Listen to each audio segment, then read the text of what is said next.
Oi, Eliane, bom dia. Você dormiu já, né? Você acordou? Como é que tá isso?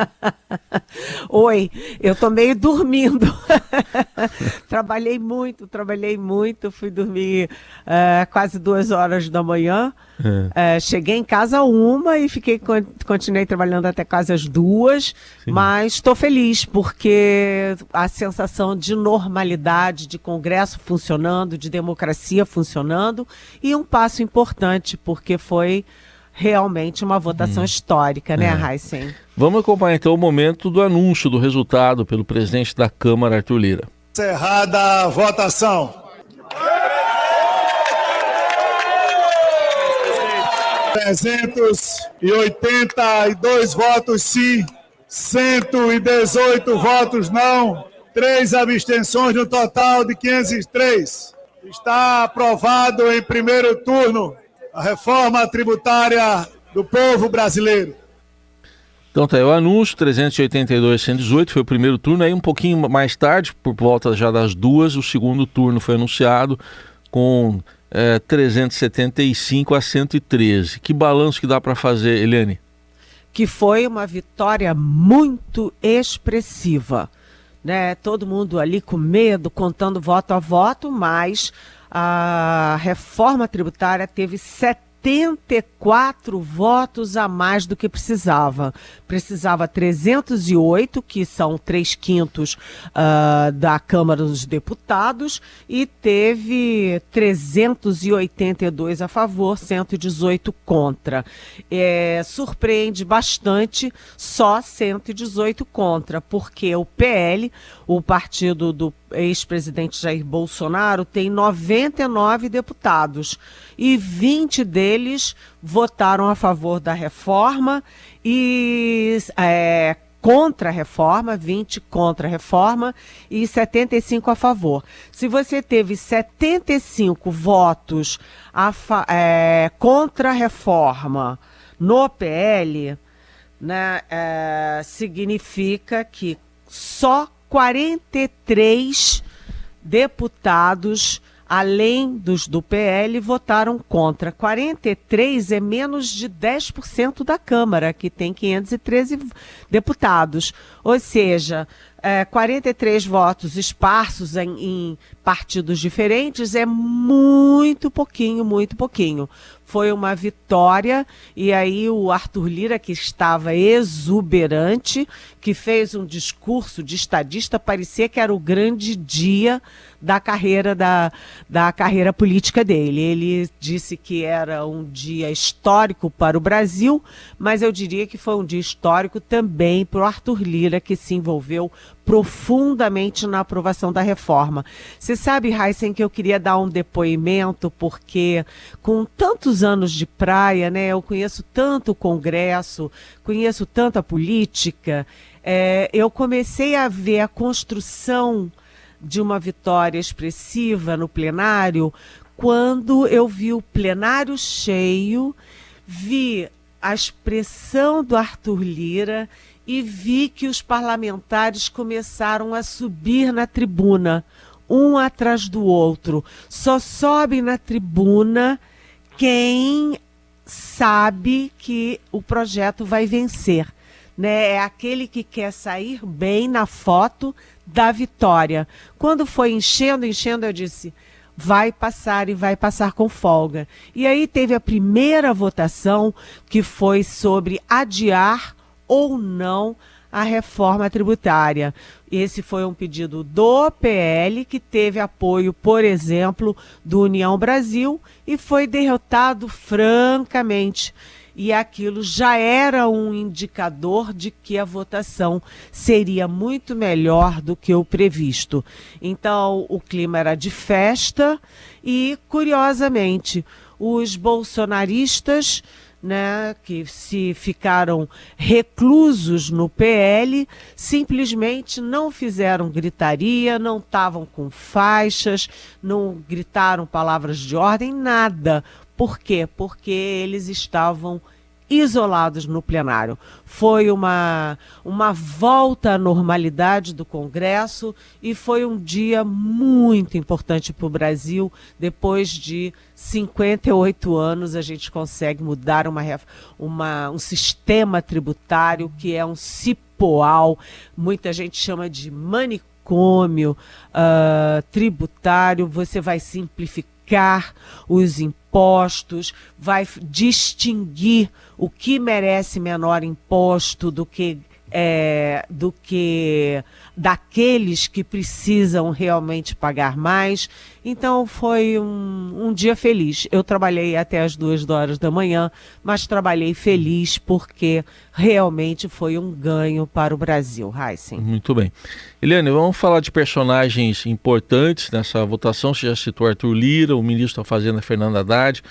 Na oposição, o governador Tarcísio Gomes de Freitas. Aliás, a gente separou um trechinho aqui do momento que Tarcísio tentou convencer o ex-presidente Bolsonaro a apoiar a reforma. Foi no encontro da bancada do PL do Congresso e ele foi interrompido e foi hostilizado. Até vamos ouvir. Eu acho que a direita não pode perder a narrativa de ser favorável a uma reforma tributária, porque senão a reforma tributária acaba sendo aprovada e quem aprovou? A esquerda. Nós vamos ficar do lado da esquerda, não tem voto. A grande questão é construir um bom texto. Pessoal, se o PL estiver unido, não aprova nada. Isso aí, presidente.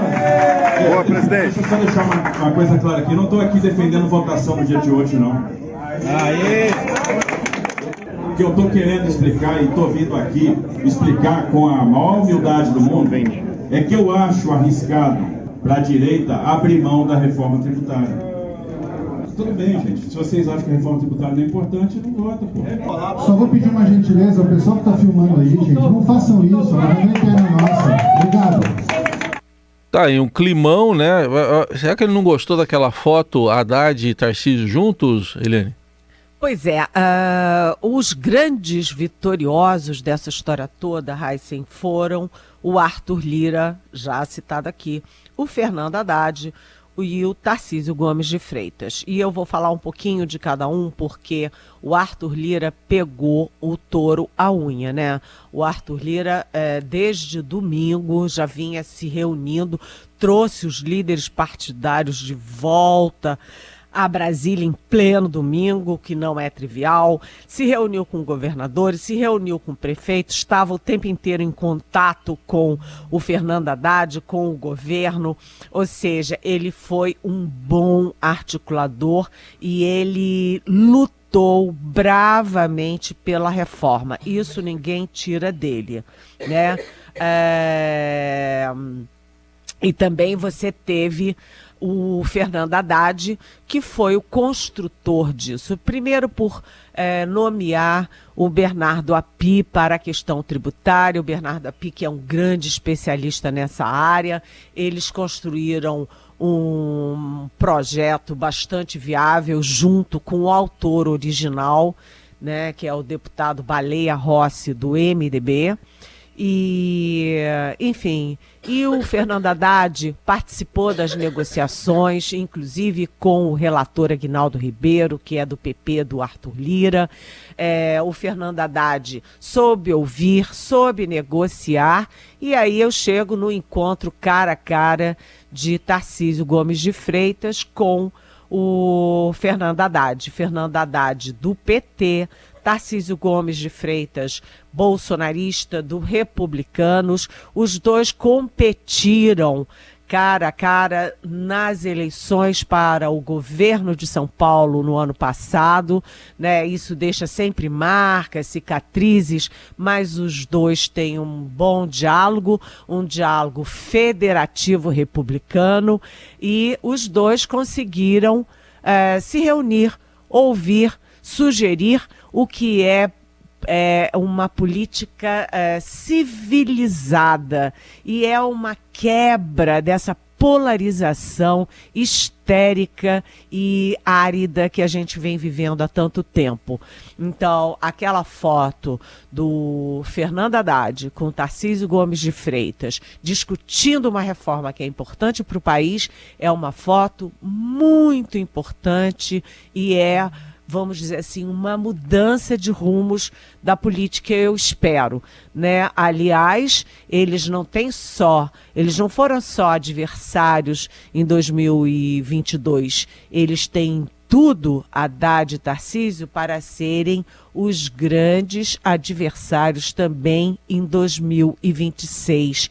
E mesmo assim tiveram uma postura muito, muito adequada aos bons políticos e a quem quer o bem do país. Então foi um grande momento, o Lula tem tudo também, o presidente Lula tem tudo para comemorar, porque ele não assumiu a paternidade, ele não fez o jogo de nós contra eles, nem oposição versus governo, mas evidentemente é uma vitória do Lula também, que está no governo e um governo que consegue aprovar uma reforma tão relevante.